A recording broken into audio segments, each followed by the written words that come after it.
Mi nombre es Aldeiro Luz Muñoz, te voy a estar dando el taller de refutación del día de hoy.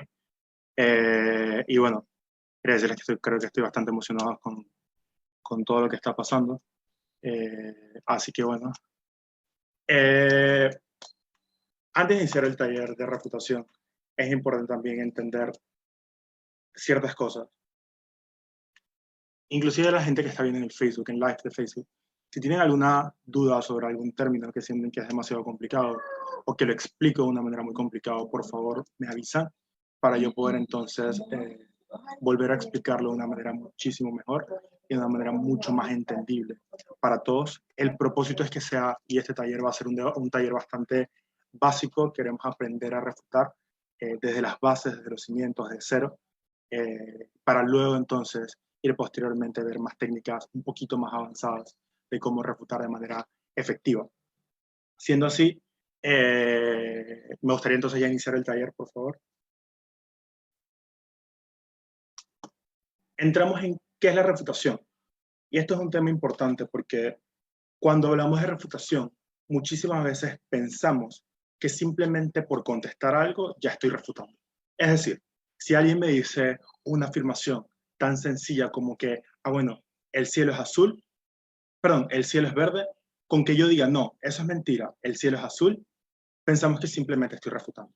Y no necesariamente es cierto. Una refutación en su base es la explicación lógica de la incongruencia del equipo contrario. Es decir, yo ataco el análisis y entiendo por qué el equipo contrario no está diciendo algo que es correcto. Y posteriormente entonces demuestro ya sea que no tiene una veracidad o que el mismo análisis no llega a la conclusión que se supone que quiere llegar. ¿Ok? Entonces, y parto por aquí porque tendemos mucho a responder simplemente cualquier idea sin entender cuál es el análisis detrás de la refutación. Entonces, seguimos, please. Un aspecto importante que quiero que vean, y con esto vamos a iniciar el taller, son los errores básicos. Cuando hablamos de errores básicos, simplemente estamos hablando de cuáles son aquellas situaciones que normalmente hacemos que no tienen que ver específicamente o no estamos refutando de manera efectiva, sin embargo pensamos que sí. En ese sentido, uno de los principales errores que tenemos, por ejemplo, es generar vicios lógicos. ¿Qué es un vicio lógico? Muchas veces hemos escuchado cuando nos dicen algo como que, mira, lo que pasa es que la población de Panamá, en el contexto actual, está sufriendo mucho por coronavirus y hay 500 nuevos casos. Un vicio lógico principal que pasa hoy en día puede ser una respuesta diciendo, ¿sabes qué? Oye, en las noticias salió que no son 500, son 200. Y mi base simplemente es porque salen las noticias. Porque esto es un error. Entendemos que es un error simplemente porque el hecho de que salga en un noticiero no necesariamente quiere decir que estoy refutando algo o tan siquiera que estoy entrando al análisis o la lógica de lo que sea que me quieran decir. Entonces, esto es importante entender porque justamente es esto lo que nos va a ayudar a posteriormente saber qué cosas se tienen que refutar y qué cosas no se tienen que refutar. Otro aspecto importante, por ejemplo, en ese mismo sentido de vicios lógicos, es cuando tendemos a responder, esto no pasa, cuando nos dan un argumento y decimos, esto no pasa simplemente porque yo viví una experiencia y a mí no me pasó, o simplemente porque cuando yo estuve haciendo tal cosa, cuando mi mamá o mi papá estuvo haciendo tal cosa, eso no pasaba de esa manera. Inclusive he escuchado muchísimas respuestas que dicen, ¿sabes qué? A mí en la escuela o en la escuela enseñan otras cosas totalmente distintas. Esto es un problema porque al final nosotros no somos lo que estamos, o sea, no es lo que estamos refutando realmente lo que importa, o sea, no estamos refutando realmente lo que importa, simplemente estamos diciendo respuestas a lo loco de qué cosas deberían pasar o qué cosas nos dijeron que deberían pasar o nos dijeron que deberían pasar. El segundo punto que quiero ver es simplemente denunciar la falta de razonamiento. Uno de los principales errores que pasan diariamente es que decimos que estamos refutando, pero lo único que estamos diciendo es, el equipo contrario no nos explicó esto por qué pasa, por tanto su argumento cae, o por tanto su argumento no tiene sentido. Hacer esto no es refutar, es hacer una denuncia. El problema con esto es que cuando tú enuncias la falta de tu equipo contrario, no estás haciendo nada, solo perdiendo el tiempo. Y el tiempo es supremamente valioso entenderlo en este tipo. ¿Por qué? Porque cuando estamos haciendo este tipo de denuncias, simplemente le estamos diciendo al juez, señores jueces, su argumento o lo que ellos presentaron no tienen razonamiento. Pero no estamos explicándole dos cosas. Uno, por qué existe esa falta de razonamiento. O dos, por qué esa falta de razonamiento no llega o no tiene la conclusión de lo que ellos quieren expresar. Y por eso es errado. Entonces, esto es importante a la hora de ver refutación, porque tendemos a hacerlo. Y el problema es que dejamos argumentos que son fuertes en pie simplemente porque no los refutamos, porque pensamos que porque están medio hechos o el análisis está medio construido, ya no vale. Eso en primera parte, o en segundo, porque le estamos dando oportunidad al equipo contrario de simplemente llenar esos vacíos que están dejando, llenar ese espacio o ese hueco que tiene de la argumentación que presentaron, y al final nosotros, uno, no estamos refutando, dos, le estamos dando la oportunidad al otro para que reconstruya y mejore lo que está haciendo, dándonos menos oportunidad a nosotros para ganar el caso o ganar en debate en términos generales. Entonces, en ese sentido, por eso es supremamente importante entender que cuando denunciamos la falta de razonamiento, no estamos haciendo nada dentro del debate. El tercer punto que queremos ver es enunciar la exageración del argumento. Y eso pasa muy seguido, ¿ok? Que nos dicen, ¿sabes qué? Ejemplo, sí, porque en Panamá hay 1000 casos de abortos al año. Y por cada caso hay 500 personas que mueren. Y la refutación dice, ¿sabes qué? No son 500, son 125. Probablemente el argumento tiene una exageración. Y probablemente es cierto que no son 500, por ejemplo, sino son menos. Pero hacer esto no significa que realmente estamos refutando. ¿Por qué? Cuando hacemos eso, simplemente le estamos diciendo al juez, señores jueces, lo que ellos están diciendo sí pasa, pero pasa en menor manera. El problema es que si estamos hablando de algo como los abortos, y como que hay muchas personas que están muriendo producto de un aborto, sean 500 o sean 125, por más que yo denuncie que hay una exageración, no quiere decir que el daño que se está haciendo sea menor o sea más leve. Entonces, justamente por eso es importante entender que cuando denunciamos la exageración del argumento, no estamos refutando, realmente estamos simplemente diciendo o confirmando lo que nos está diciendo el equipo contrario, pero no necesariamente dando una respuesta efectiva. El último punto es refutar ejemplos. Y cuando hablo de refutar ejemplos, aquí quiero entrar en un tema muy importante y es cómo se construye un argumento. Creo que ya lo vieron con Augusto de un argumento se construye en, podríamos decirlo, 3 o 4 partes básicas. El primero, en inglés le conocen como el claim, puede ser la afirmación, si quieren decirlo de alguna manera, o simplemente la premisa principal que estamos diciendo.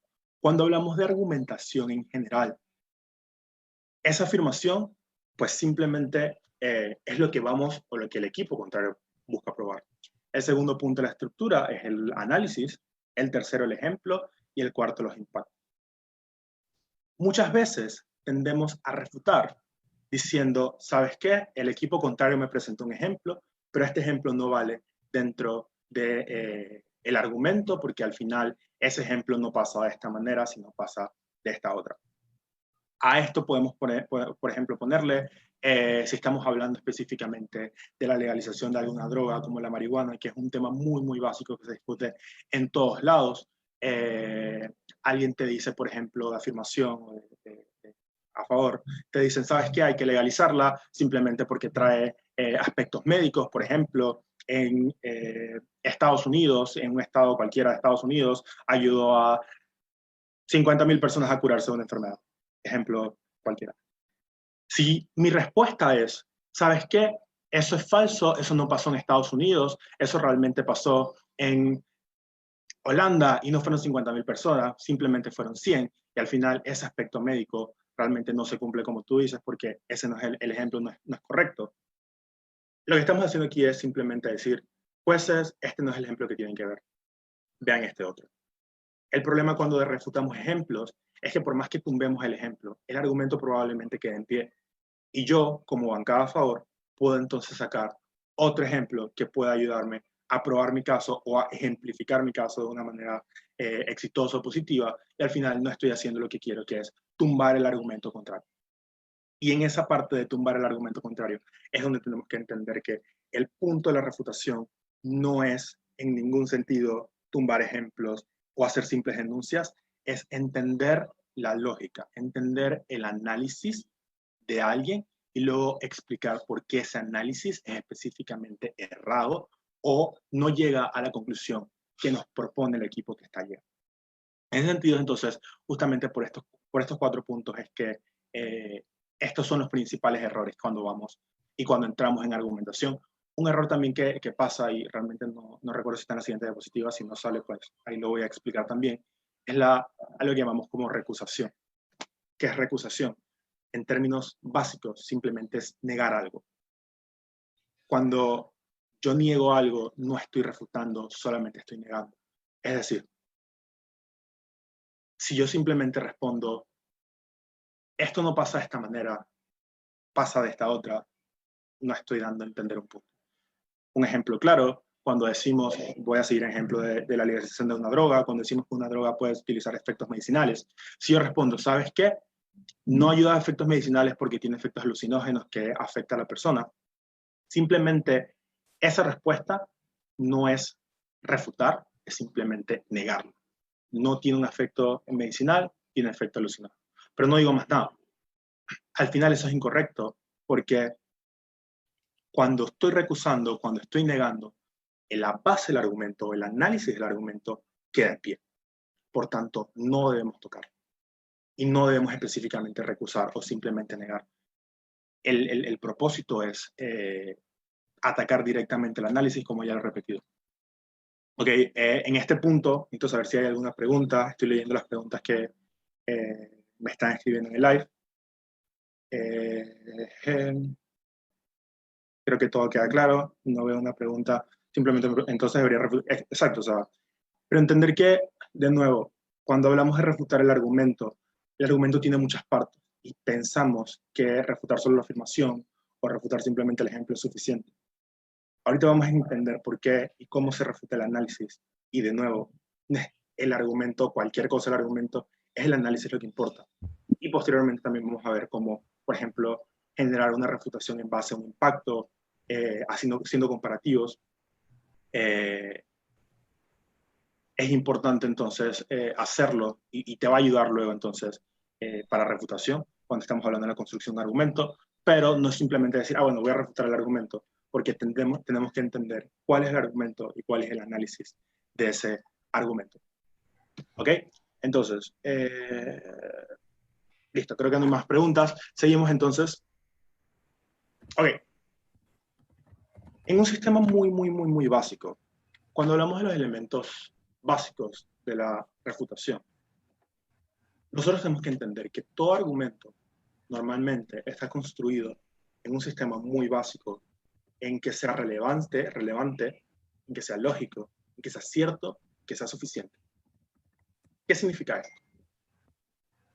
Siempre que nos presentan un argumento en base a cualquier moción, inclusive en cualquier discusión, tenemos que entender que el argumento sea relevante para lo que sea que estamos discutiendo. Y normalmente vemos que la relevancia tiene mucho sentido en cómo es presentado el argumento y cómo ese argumento tiene relación con la moción. Si yo, por ejemplo, estoy hablando de... me gusta este ejemplo porque es muy básico. Si yo, por ejemplo, estoy hablando de la legalización de una droga cualquiera, que alguien salga con un argumento de lo que pasa es que si legalizas la droga, al final lo único que estás haciendo es que dándole más problemas a los padres de familia porque sus hijos van a poder consumir cualquier tipo de droga. Probablemente tenga que ver con la moción, pero cuando hablamos en términos prácticos, no es tan relevante a temas mucho más impactantes, como por ejemplo términos médicos, términos medicinales, términos de impacto económico, términos de impacto social en el sentido de cómo afecta a la sociedad, no específicamente si los padres están bien o no, no cómo la sociedad puede o no puede mejorar. Al final, cuando estamos construyendo un argumento, tenemos que entender que ese argumento debe tener una relevancia en la emoción. Y nosotros, cuando vayamos a refutar, tenemos que entender si existe o no existe esa relevancia dentro de la emoción. Es decir, si existe ese link o esas conexiones que ayudan a entender por qué ese argumento que nos están presentando es importante analizarlo como un tema que entre directamente en la emoción o simplemente no está haciendo nada. El segundo punto es la lógica. En teoría, todos los argumentos deben ser construidos de manera lógica, pero sabemos que no todos los argumentos realmente se construyen de manera lógica. Muchas veces esa lógica queda a la mitad, o muchas veces simplemente no pasa. En ese sentido, nosotros tenemos que entender que cuando estamos refutando, hay que ir, y esta es la parte principal, hay que ir a esa lógica. Hay que entender cuál es la explicación que nos dicen de por qué algo va a pasar de manera efectiva. Y si esa explicación no existe o si esa explicación es errónea, nosotros tenemos que explicar por qué la explicación que nos están dando es lo suficientemente errónea como para tumbar el argumento. Ahora, a este punto y en la parte de lógica, las personas normalmente dicen, bueno, eso es fácil, pues simplemente entendemos que algo como comúnmente no pasa, simplemente ya es ilógico. No. A veces tendemos a nosotros mismos malinterpretar lo que estamos escuchando y simplemente dar respuestas a cualquier cosa y no realmente a lo que es, y no realmente a la lógica del argumento. Un ejemplo muy común que yo a veces veo es, por ejemplo, cuando hablamos de la parte lógica del argumento, es como justamente si hablamos de la parte medicinal, de cómo algo puede atacar o no, una droga puede atacar o no la parte medicinal de una persona. Simplemente existe una aplicación, por ejemplo. ¿Sabes qué? Lo que pasa es que una droga como la marihuana te ayuda a inhibir ciertos dolores o ciertos elementos que te causan dolor. Y justamente eso es lo que se utiliza en parte medicinal para ayudarte a contrarrestar o combatir una enfermedad que realmente está afectando a tu cuerpo, tratando de inhibir esas situaciones que te produzcan dolor. Probablemente eso no sea cierto, ¿ok? Probablemente eso no sea cierto. Pero si no entendemos que la lógica de ese argumento es explicar cómo realmente una droga y todos sus componentes pueden tener efectos en el cuerpo para que evidentemente esos efectos puedan ayudarte a salir de una enfermedad, podemos responder cualquier cosa, pero no estamos refutando. Si no atacamos esa parte específicamente de esos elementos que ayudan a la medicina, no estamos haciendo nada. El problema es que en la parte lógica muchas veces tendemos a responder tipo, sí, ¿sabes qué? Pero eso no es lógico porque al final esos elementos, esos componentes, de nuevo y repito, tienen efectos alucinógenos. Probablemente sí tengan efectos alucinógenos, pero eso no era la parte lógica que queríamos atacar. ¿Por qué? Porque esos efectos alucinógenos son los que justamente te van a ayudar a inhibir esos dolores y son justamente los que te pueden ayudar a mejorar en un sistema de salud. Es un ejemplo simplemente que estoy dando, pero es entender cómo a veces tendemos a no entender la parte lógica y simplemente responder cualquier cosa que se nos dice. Entonces, el tercer aspecto es la veracidad. Y esto es bastante simple en términos generales. La argumentación tiene que ser verdad. Y si una argumentación no es cierta y nosotros lo sabemos, simplemente tenemos que explicar cómo ese argumento no es cierto en ningún sentido y cómo realmente no cabe dentro del debate, pero no necesariamente porque sea relevante, sino porque no es verdad, ¿ok? Y atacar la veracidad y explicar por qué un argumento es falso es una de las partes más básicas que se pueden ver dentro de un debate. Ojo, eso se puede hacer desde la afirmación, explicar por qué una afirmación de entrada no es cierto, es falso realmente, pero de nuevo, no hacerlo simplemente con ejemplos o no hacerlo simplemente con los típicos vicios lógicos de en las noticias salió de esta manera o en una entrevista alguien dijo que no pasaba de esta manera. Simplemente es agarrar esa parte de qué es falso y explicar por qué específicamente es falso. ¿Ok? Eso es una de las situaciones principales de de refutación a la hora de ver veracidad. Lo último, suficiencia. ¿A qué nos referimos con suficiencia? Muchas veces los argumentos tratan de probar algo, pero no lo prueban de una manera efectiva.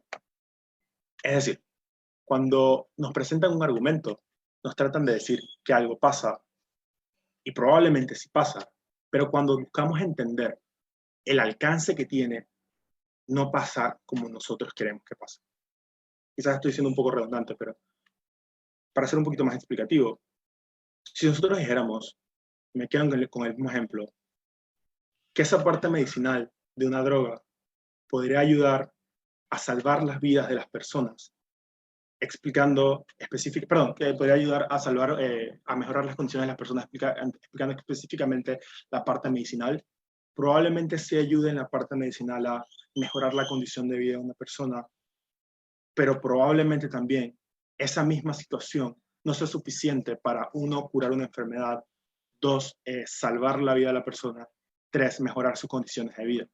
Entonces, ¿qué tan factible es que sí, algo me pueda ayudar a mejorar la condición de una enfermedad de una persona versus realmente entender cómo algo puede efectivamente curar esa enfermedad o mejorar las condiciones de vida de una persona en base a que esa enfermedad ha sido sanada?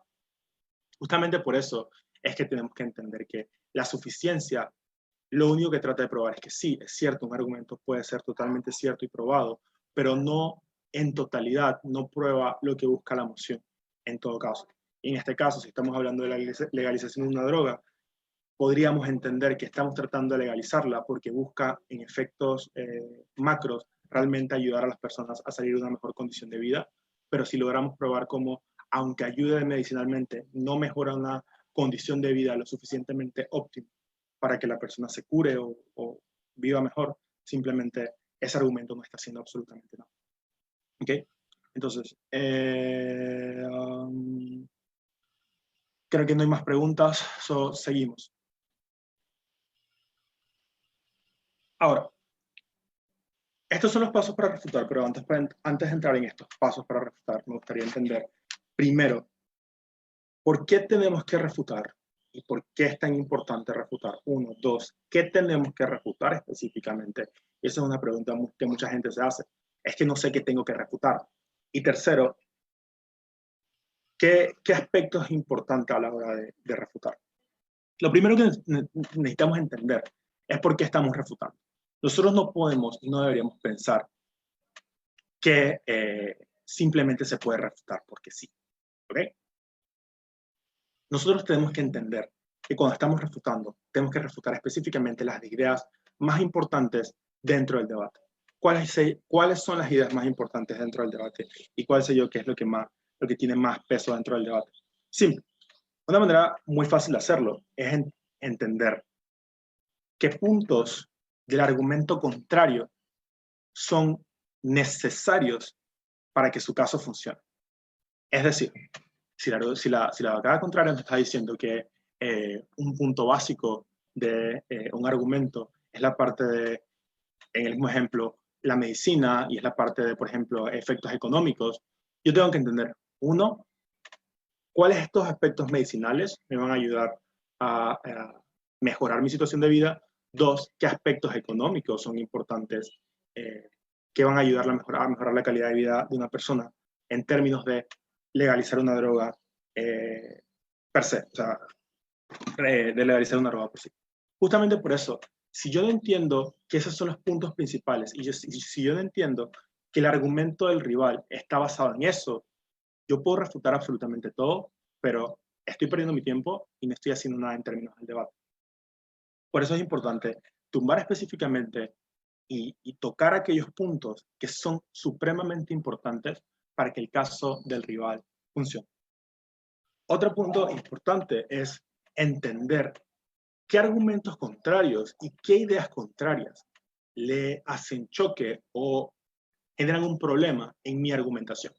Es decir, qué puntos presenta nuestro contrincante o quien sea que esté en la bancada contraria para explicar que nuestro caso no funciona o que realmente genera un problema a la hora de entender nuestro argumento y nuestra línea argumentativa.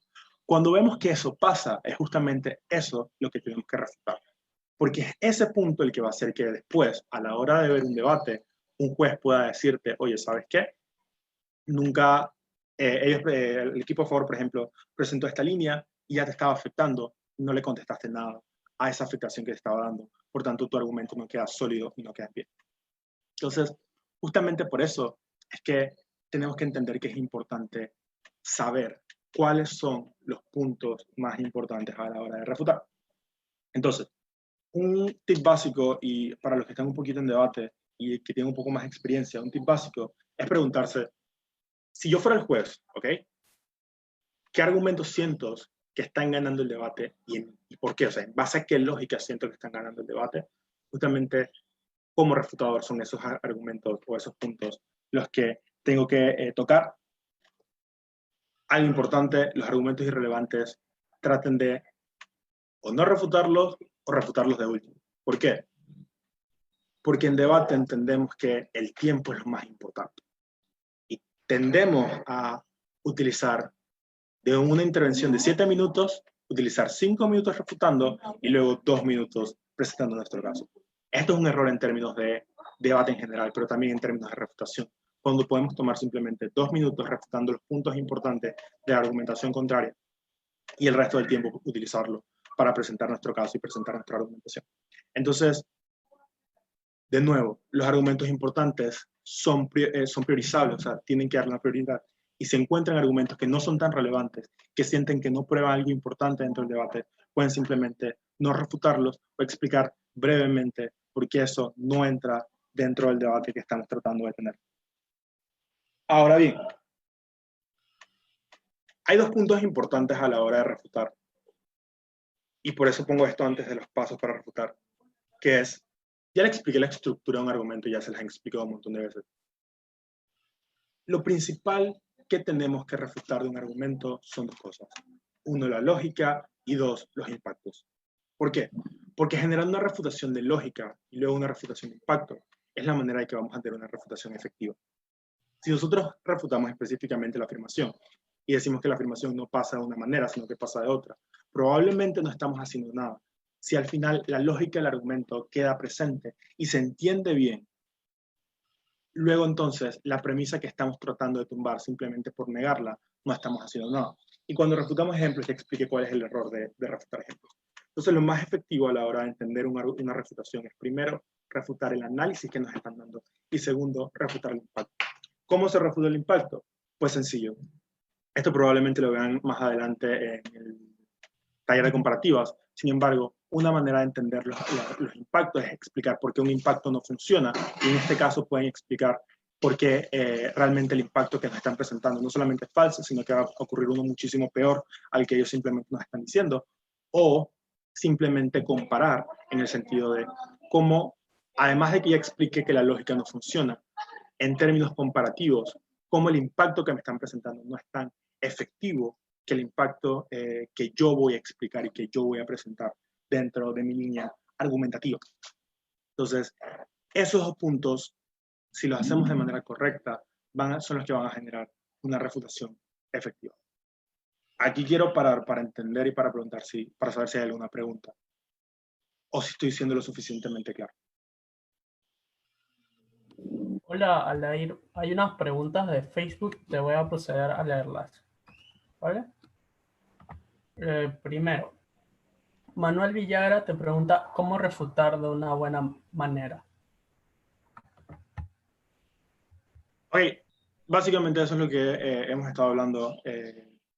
Refutar de una buena manera es justamente lo que estoy explicando. Atacar la lógica, en principio atacar la lógica, prioridad, atacar la lógica, el análisis que nos están dando. Segundo punto, atacar el impacto que se está presentando dentro del debate. Y si el impacto no puedo, o sea, es cierto y no necesariamente falso, entonces lo que hago es, además de atacar la lógica, compararlo con mi argumento para entonces explicarle a los jueces cómo ese argumento probablemente no cabe dentro del debate o es muy fácil tumbarlo en base a esa falta de lógica o esos impactos negativos, o cómo mis impactos son mejores, o cómo los impactos de ellos realmente son más perjudiciales de lo que ellos presentan, el equipo contrario está presentando. Vale, gracias. Ana Gabriela Agredo nos pregunta, ¿eso quiere decir que en lugar de denunciar la falta de razonamiento, hay que refutar directamente el argumento y de esa forma dejar sobreentendido que el argumento es carente? Sí, eso es lo que acaba de explicar, eso sí lo había leído. Probablemente no la leí en público, pero sí, esa la había leído. Es básicamente lo que acaba de explicar. Pero entender que cuando yo, y lo repito para que quede claro, cuando yo refuto un argumento, no es simplemente agarrar lo primero que me dijeron y atacarlo, es entender el análisis dentro del argumento. Y por eso es importante entender la estructura del argumento que nos están presentando, para luego yo entender cuál es ese análisis importante que tengo que atacar y posteriormente irme por ahí, pues, irme específicamente a esa base que estoy tratando de tumbar. ¿Algo más? Última pregunta para que continúes. Berta nos pregunta, ¿los criterios de autoridad se pueden usar para refutar? Ok, dependiendo a qué se refieren con criterios de autoridad, eh, probablemente lo conozco de otra manera, pero esto lo voy a repetir si te refieres a esto. Que alguien diga algo, y esto retorna a la parte de los vicios lógicos, que alguien diga algo no quiere decir que sea cierto. Si un presidente de la República dice que Panamá está en los mejores índices, no quiere decir que eso sea cierto. Y yo no puedo refutar simplemente diciendo eso, porque no estoy haciendo nada. Puede que mi información sea falsa, o inclusive, aunque sí sea cierta, es importante entender la lógica de por qué eso está pasando y no simplemente dejarlo bueno, porque el presidente lo dijo, entonces ya efectivamente es cierto. No sé si me explico. Y si lo vemos en términos generales, tratando de entender, cuando muchas veces vemos información en las noticias, en los periódicos, o de autoridades que nos dicen algo, podemos entender que a veces esa información no es que necesariamente sea falsa, sino que probablemente cuando nos las dijeron no estaba completa o le faltaban ciertos detalles o ciertos puntos que son importantes analizar para entender qué tan positivo o qué tan negativo, por ejemplo, es una medida o un argumento en términos generales. Por eso es importante y por eso les explico que simplemente decir que alguien lo dijo no es suficiente en ningún sentido para refutar o para decir que estoy teniendo la razón bajo ninguna circunstancia. Eso no toma análisis, eso simplemente está negando algo, pero no toma un análisis. Lo que toma un análisis es entonces entender con una justificación propia, es decir, con análisis propios, por qué eso que me están diciendo no es cierto, o por qué eso que me está diciendo no llega a la conclusión que yo espero que tenga o que yo espero que llegue. Entonces, espero que eso haya respondido a la pregunta. Vale, una última antes de que sigas. Se nos pregunta, ¿la refutación tiene que tener firmeza y veracidad en cuanto al argumento? O sea, pues sí, de nuevo, yo no puedo refutar con algo falso. Yo no puedo refutar diciendo mentiras. ¿Ok? Y también, en el mismo sentido, si alguien me presenta un argumento falso, pues yo simplemente explico por qué el argumento es falso. O sea, cuando hablamos de veracidad, y de nuevo, yo tengo que entender qué tan cierto es un argumento y si realmente pasa de la manera que ellos nos están tratando de explicar. Aquí hay un punto importante y probablemente mucha gente piensa que es algo sencillo, pero no. Cuando yo estoy refutando una base de refutación, es que yo tengo que tener el conocimiento de algo. ¿Saben? Si yo estoy hablando de un tema, si yo estoy hablando de drogas, si yo estoy hablando de economía, si yo estoy hablando de principios, cualquiera que sea el tema, yo tengo que entender cómo funciona para entender cuáles son los análisis lógicos. A veces no sabemos cómo funciona y pensamos, bueno, lo que queremos que sea más probable, pero eso más probable probablemente no sea cierto. Entonces nosotros tenemos que saber que cualquier tema que vayamos a tocar, tenemos que tener conocimiento de eso, para luego entender si lo que sea que nos dice la bancada contraria, sea a favor o sea en contra, es cierto. Y si sabemos que no es cierto, entonces atacar la lógica y explicar por qué ese argumento, porque esa explicación que nos están dando no es efectivamente cierta o no tiene ningún sentido dentro del debate. Entonces, estoy leyendo una pregunta aquí, Luis, y no quiero pasar, porque es que no he salido de acá, no he salido del paso para refutar. Que me está preguntando, ¿cómo uno se da cuenta cuál argumento refutar en términos de hay mucha información. Y de nuevo, y eso lo repito, es cierto, existe muchísima información, pero nosotros tenemos que entender cuál es el argumento más importante. Y repito, para saber cuál es el argumento importante, entender cuál es la base del caso de la bancada contraria, en qué se basa el caso de ellos. Se basa en términos económicos, en términos políticos, cómo funciona la política y cómo eso me va a ayudar a ganar, cómo funciona la economía y cómo eso me va a ayudar a ganar, justamente porque entiendo eso. Y en base a eso, y sabiendo que eso es lo que les va a ayudar a ganar a ellos, atacar eso. Pero el análisis, de nuevo, específicamente el análisis. Una técnica importante para hacer eso es copiar, pero no copiar específicamente todo, sino copiar lo que entendemos que es importante. Cuando nosotros tomamos notas, tenemos que, algo que ayuda mucho es tener plumas de colores o hacer líneas o qué sé yo, que ayuden a entender cuál es el argumento del contrario, cómo se estructura el argumento del contrario, para posteriormente entonces nosotros atacar la lógica de ese argumento. Pero si nosotros copiamos específicamente todo, hay demasiada información y evidentemente no vamos a saber qué vamos a refutar, porque existe tanta información que nos desviamos de lo realmente importante. Entonces, primero escucho específicamente el argumento contrario, lo entiendo, lo analizo y luego copio esas partes que ayudan a ganar ese argumento para luego entonces refutar específicamente esa parte. Y de nuevo, porque seguramente esto me lo van a preguntar muchas veces, un ejemplo nunca refuta un argumento. Un ejemplo simplemente es un ejemplo. Toda la refutación se basa en una justificación y un análisis lógico, ¿ok?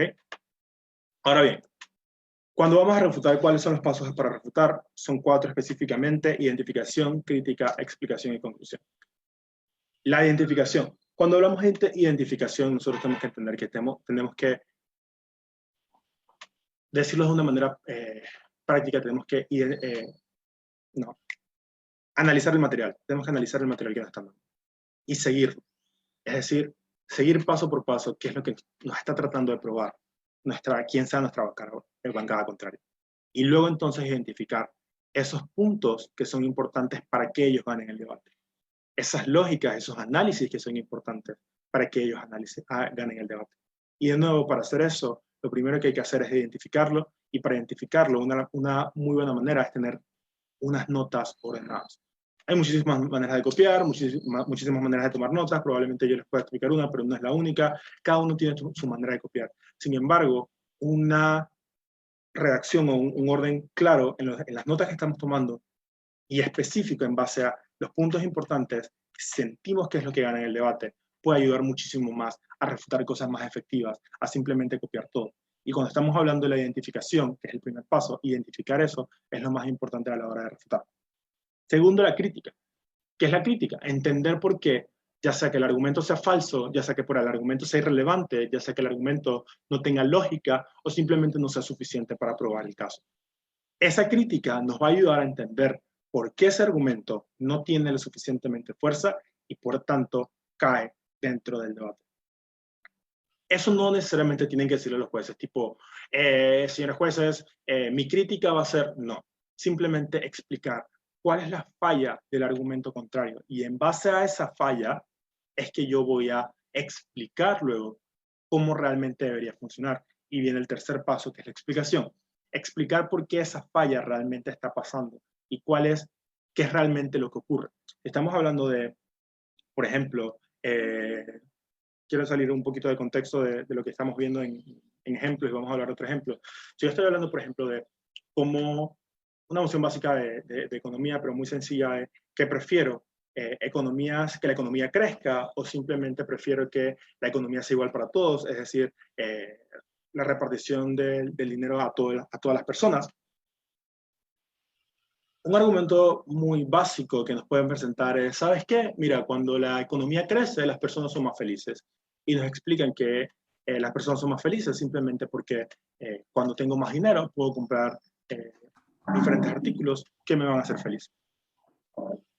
Ese argumento es muy fácil refutar en el sentido de, yo primero identifico que comprar cosas no necesariamente te va a hacer feliz, 1, 2. El hecho de que la economía crezca y que puedas comprar cosas, aunque las llegues a comprar, no necesariamente van a hacerte feliz. Y la crítica principal de este argumento puede ser el sentido de entender cómo realmente las personas a veces se llenan de muchísimas cosas materiales, pero eso no llega a su felicidad, o eso no les facilita llegar a esa felicidad. O una explicación diferente, explicar cómo justamente porque la economía va creciendo, si bien es cierto, ayuda a que tú tengas más dinero para que puedas comprar cosas, también es cierto que tienes que utilizar mucho más tiempo trabajando para que esa economía crezca de manera efectiva. Esa explicación te va a ayudar a luego explicar cómo justamente vas a estar muchísimo más cansado y no vas a poder disfrutar. Por más que compres ciertas cosas, no vas a poder disfrutar realmente aquellas cosas que compraste. Lo que llega al cuarto punto, la conclusión. La conclusión va a ser que lo que sea que nos dijeron, pues no es cierto. En este caso, al final, ese tiempo que estás invirtiendo en trabajar y en producir dinero es tiempo que estás restándole a utilizar esas cosas que le estás comprando para tu beneficio, para tu satisfacción, por tanto probablemente no seas más feliz. Y lo que al contrario, vas a sentirte incómodo, no vas a tener una vida feliz, realmente no vas a entender o no vas a llegar a los niveles de vida que tú quieres llegar específicamente por eso. Entonces, en ese sentido, es que, y de esa manera es que podemos entender la refutación. Primero identifico lo que sea que nos está diciendo el equipo contrario.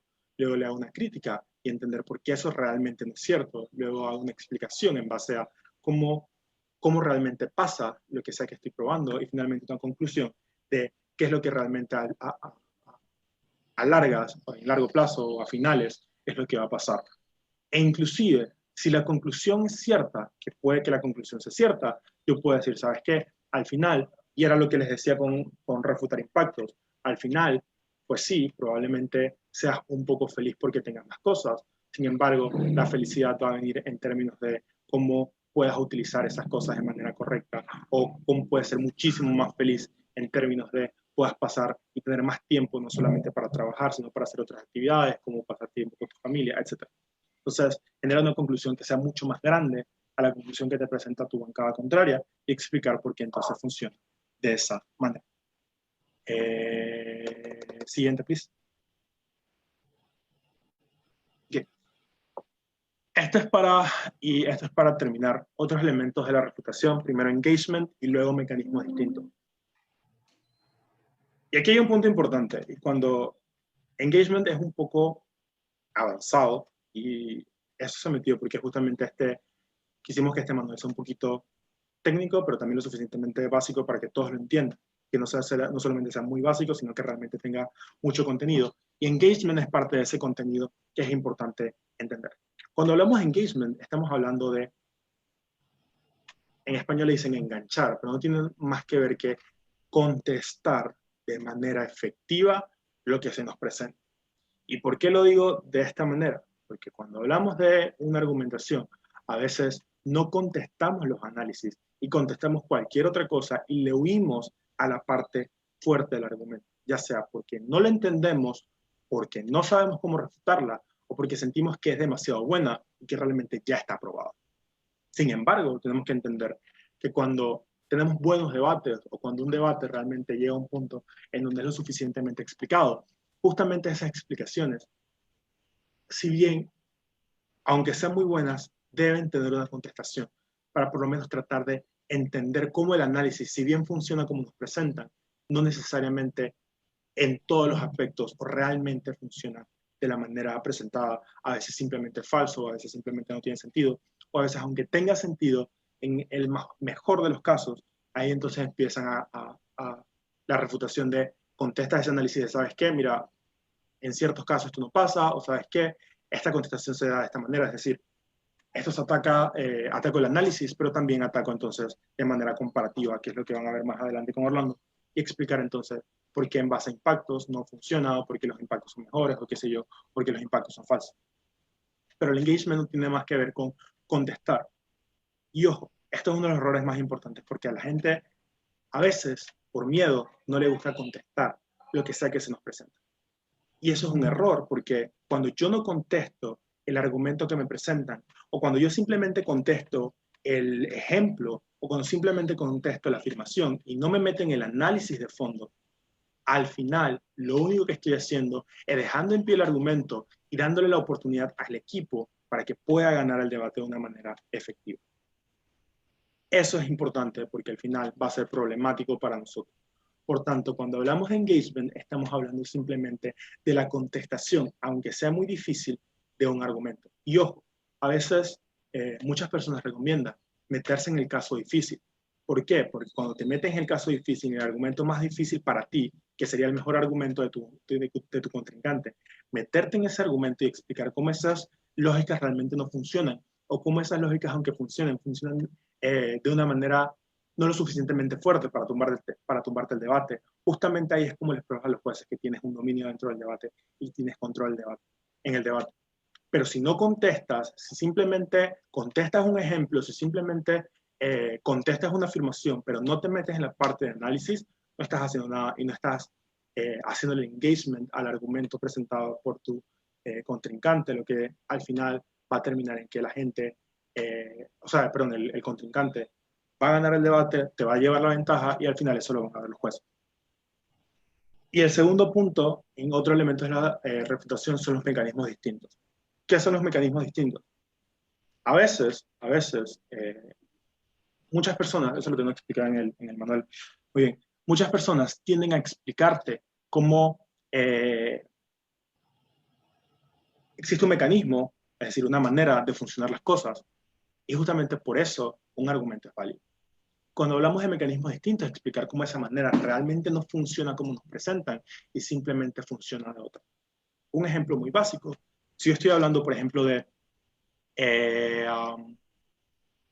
en el ejemplo que estaba hablando específicamente de cómo podemos priorizar el crecimiento económico por encima de darle a todo el mundo lo que quiere. Podemos decir, por ejemplo, cuando tenemos crecimiento económico, lo que vamos a generar es que muchas más personas puedan satisfacer sus necesidades básicas en términos de que van a tener más dinero y cuando tienen más dinero pueden entonces comprar víveres para su familia, comprar alimentos, mejorar su casa, tener más dinero que les pueda ayudar también a satisfacer sus necesidades básicas en base al transporte, van a poder comprar un carro, etc. Ahora, un mecanismo distinto que pueden presentar aquí es explicar cómo realmente eso no funciona específicamente de esa manera, en términos de cuando hacemos mejorar la economía, cuando hacemos que la economía crezca, podemos entender o tenemos que entender que quien recibe principalmente las ganancias de esta economía no necesariamente son los trabajadores que están esforzándose para que esa economía crezca, sino son las empresas y los dueños de las empresas, que son los que reciben el dinero de manera efectiva. Por tanto, cuando tú inviertes mucho para que las empresas crezcan, para que la economía crezca, probablemente estas personas que están trabajando fuertemente van a seguir ganando lo mismo. Y los únicos que están ganando más dinero son las empresas y los dueños de las empresas que están generando este dinero. Por tanto, al final, el mecanismo de que las personas van a tener más dinero para comprar sus alimentos o para comprar una mejor casa o para comprar un mejor carro, no necesariamente va a funcionar, porque al final ese no es el mecanismo y no es la manera en cómo funciona, sino las personas que ya tienen dinero y que son los dueños de las empresas son los que van a tener más dinero, pero las personas que no tienen, que son trabajadores, van a tener la misma cantidad de dinero porque van a seguir ganando exactamente lo mismo, lo que al final va a generar que quien tiene más dinero probablemente sea los que puedan mejorar inclusive más sus condiciones de vida, pero en términos generales, las personas no lo van a hacer porque el mecanismo no funciona como nos presenta. Entonces, esa es una manera para entender cómo los mecanismos que a veces nos presentan no son los más efectivos y cómo yo puedo presentar un mecanismo distinto, una manera distinta para explicar entonces cómo realmente funciona una medida, una explicación, un argumento y demás. Esto sí puede funcionar muchísimo más en las mociones políticas, por ejemplo, cuando tenemos que especificar la medida, cómo va a funcionar la medida y cómo puede ser esta medida, y ahí nosotros explicamos cómo realmente no es así. Sin embargo, también hay argumentos que te presentan mecanismos para que el argumento funcione. Cuando eso pasa, nosotros tenemos que explicar en base a la lógica cómo esos mecanismos realmente no son los que van a funcionar, sino van a funcionar otros.